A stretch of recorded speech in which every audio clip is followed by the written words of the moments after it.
So staying with the recruiting stuff, let's hop right into, and let me brag on both of you for a second. Both of these guys caught at major Division I programs. Tim caught at at Rutgers University for 4 years. And obviously Korey caught at University of North Carolina for 3 years, played in some great programs under some great coaches.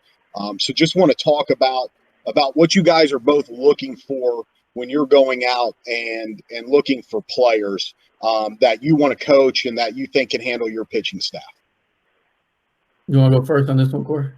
Sure. Yeah. So I think right off the bat, toughness is a huge thing, and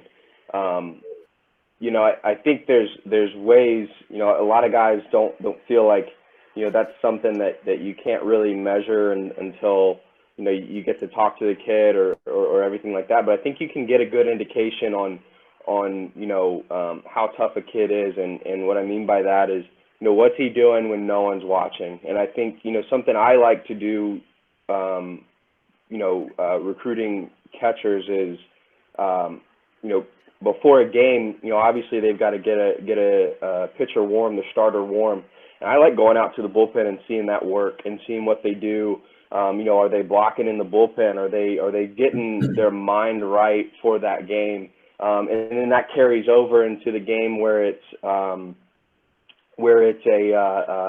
they blocking in between innings? What are they doing in between innings? And I think that's a huge telltale sign of toughness, because blocking is one of those things it really comes down to whether you want to do it or not, and whether you like it or not. And you got to be a little. I tell a lot of our guys, you got to be a little psycho to catch to catch at a high level, and you got to enjoy that stuff. You got to enjoy wearing stuff off the forearms and getting hit in the thigh and all of that stuff. So I think if a guy has really good energy and shows a lot of these things that I'm looking for, I'll take a chance on him, and if he's got some soft hands and some ability, then that's an easy sign and a easy thing to look for.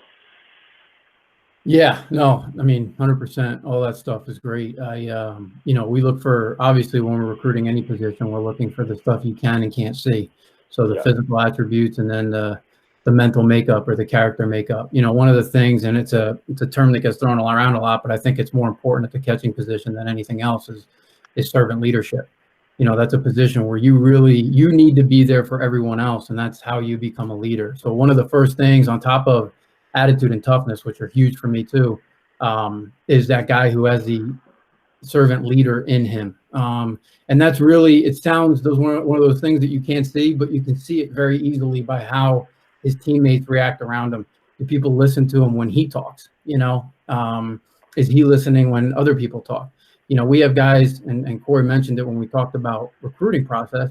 I've ended recruiting visits in the first 10 minutes because of how a kid talks to his parents in our office.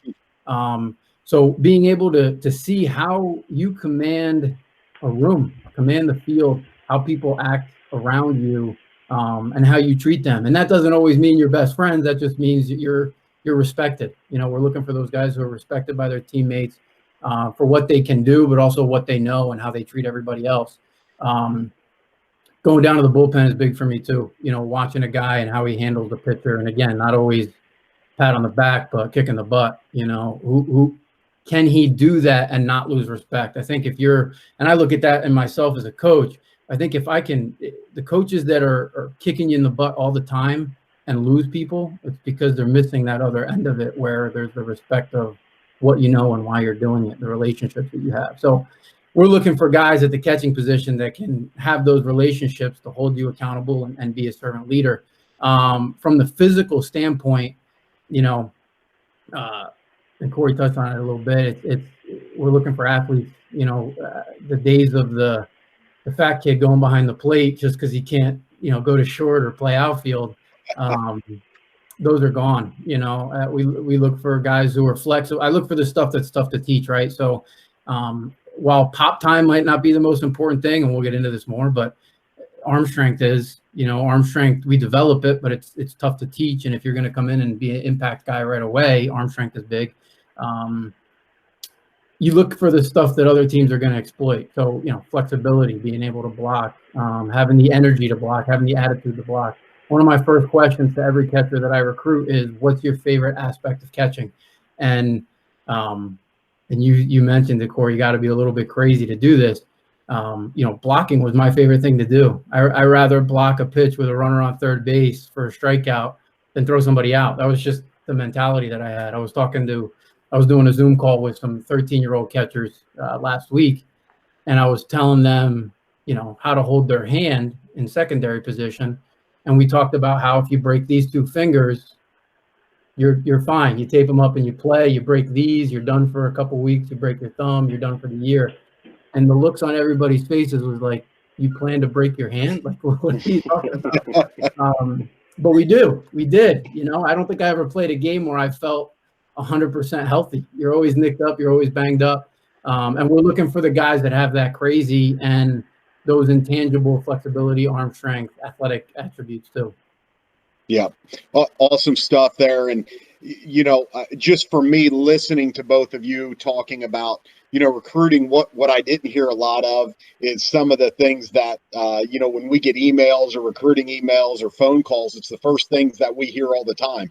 We hear about velo, we hear about pop time, all of that stuff. So let's talk about that just real quickly. How much time do you guys take really thinking about their pop time and things like that? Because what I was hearing was all the intangible stuff that the catching bring. But let's talk about some of those measurables that we get inundated with at times as coaches.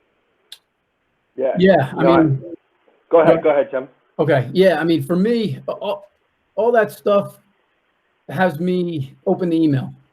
I think when I see the number, the 1.9 pop or the 85 mile an hour, it's something that makes me open your video, take a look at your video.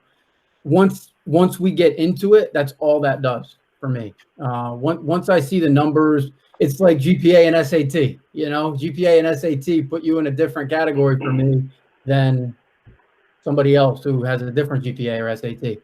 So those numbers, all they do is put you on the list of, let's see where this goes. So I'm not saying that they're not important. I think there is some value in, hey, coach, I throw a 1.9. If I open the video and there's no carry on the ball, it's a really bad transfer, there's no athleticism behind the plate, 1.9 doesn't matter anymore. If I'm a 2.0 and 2.1, I open those videos too, and it's a strong arm, it's an athletic catcher. Those are the things that take you to, all right, let's jump on a phone call, or I'm going to email you and try and get you in our database. So I think those numbers kind of put you in a category of let's continue. If the email says I throw a 2.8 to second base and my velo is 50, I might watch the video just for the heck of it, but it's not going to be it's going to be a different idea. So there's some value to it, but I think that just is the opening line. I don't really see it as this is going to get me recruited.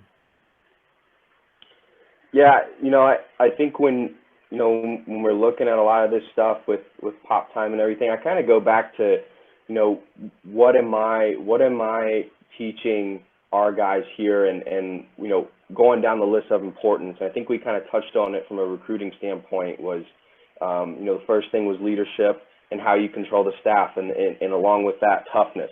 So it's one of those intangibles. And then I think after that, it becomes to, what do you do the most in a game? You think about, how many times do you throw out a runner, or do people, take bags on you? Hopefully not a lot, but, on average, I would say it's, you're maybe throwing down once or twice a game, maybe, and it could be more. But, you think about, what you do most, and you receive the ball the most. And to me, in terms of a skill standpoint, that should be one of the biggest things we look for is how well does this kid receive?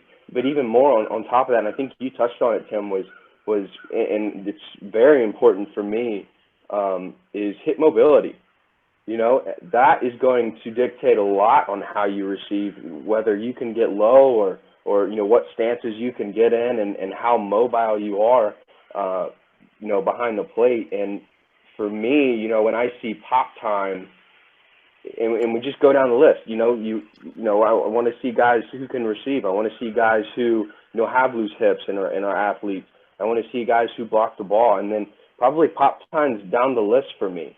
And, and that's a great point that you make, is that I think a lot of these emails and these measurables that we get on pop time, it's a way to like spark some interest, because that is kind of like the fun part of catching when, you look at it like that. But, it's interesting for me is that, how many of these videos that you see on the catching position is just throwing down.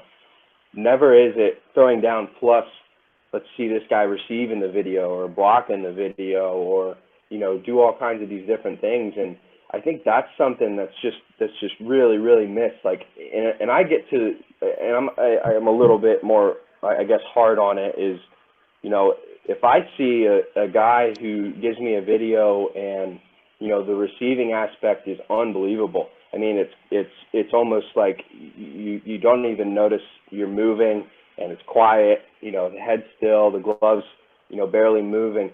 That gets me more excited than seeing that, 185 pop time.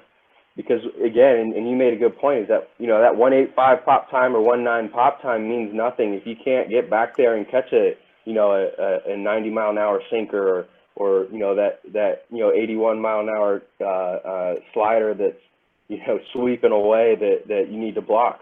And if you can't do those things, I don't care if you throw a 1-2, you're probably not going to be back there.